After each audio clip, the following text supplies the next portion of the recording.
Homosexuality in the Southeast Asian city-state has been illegal here for more than a century, dating back to law under colonial British rule. In a country that still lashes convicted criminals with a cane, sexual contact between men is punishable by up to 2 years in jail. But in recent years the country has become ambivalent about enforcing its homosexuality laws, and as a result, gay culture is slowly emerging here in ways that seemed unimaginable just a decade ago.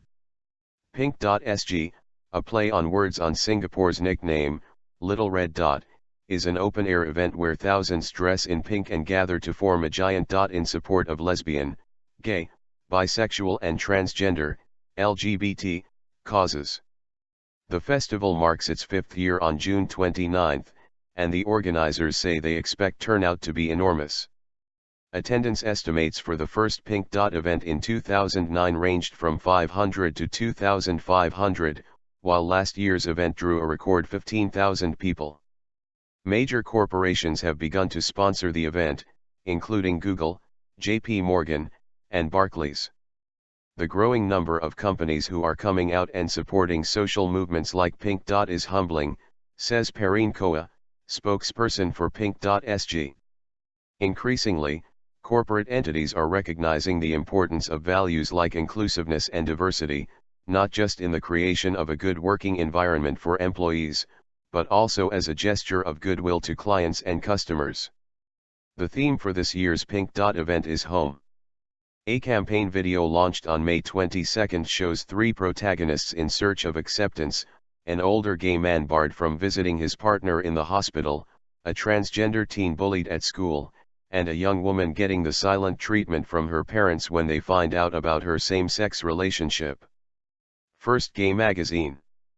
In conjunction with the festival, the nation's first ever gay lifestyle magazine, only available in electronic formats, and hosted by an internet server in the US to bypass Singapore's restrictions on print publications, is publishing its 2nd issue in June. The magazine, named Element, bills itself as the voice of gay Asia and targets the tech-savvy pink dollar market.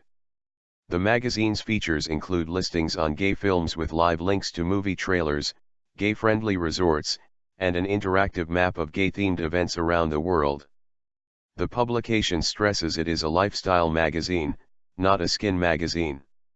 Singapore bans the sale of pornographic magazines and blocks sexually explicit websites. There are people who would read a lifestyle magazine that really covers different aspects of their life, says Hirokazu Mizuhara, the managing director and creative force behind Element.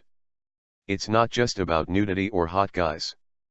Meanwhile, 2 court cases are seeking the overturn of Section 377A of Singapore's Penal Code, which forbids consensual sex between adult men. Any male person who, in public or private, commits, or abets the commission of, or procures or attempts to procure the commission by any male person of, any act of gross indecency with another male person, shall be punished with imprisonment for a term which may extend to 2 years, the article states. After reviewing the Penal Code, the government in 2007 declared oral and anal sex to be legal for heterosexuals and lesbians, but not for gay men. The government assured the remaining ban on consensual sex between men would not be proactively enforced, striking a middle ground between gay rights advocates and religious and social conservatives. Prime Minister Lee Hsien Loong reiterated that position in January, saying, "Why is that law on the books? Because it's always been there and I think we just leave it." The Singaporean newspaper Today also quoted Lee as saying, "These are not issues that we can settle one way or the other, and it's really best for us just to leave them be, and just agree to disagree. I think that's the way Singapore will be for a long time." But agreeing to disagree is not enough for Singapore's gay citizens and their supporters. Gay nightlife is thriving, and public displays of affection, however discreet, are becoming more visible. The founders of Pink.sg say maintaining a law on the books outlawing homosexuality keeps the door open to sexual discrimination and harassment. Breakdown of the family. But as Singapore's gay community has become more visible, Christian conservatives have vowed to fight against what they see as a threat to the traditional Singaporean family. Lawrence Kong of the Faith Community Baptist Church has fervently preached against the repeal of the law. We see a looming threat to this basic building block by homosexual activists seeking to repeal Section 377A of the Penal Code, Kong told his congregation.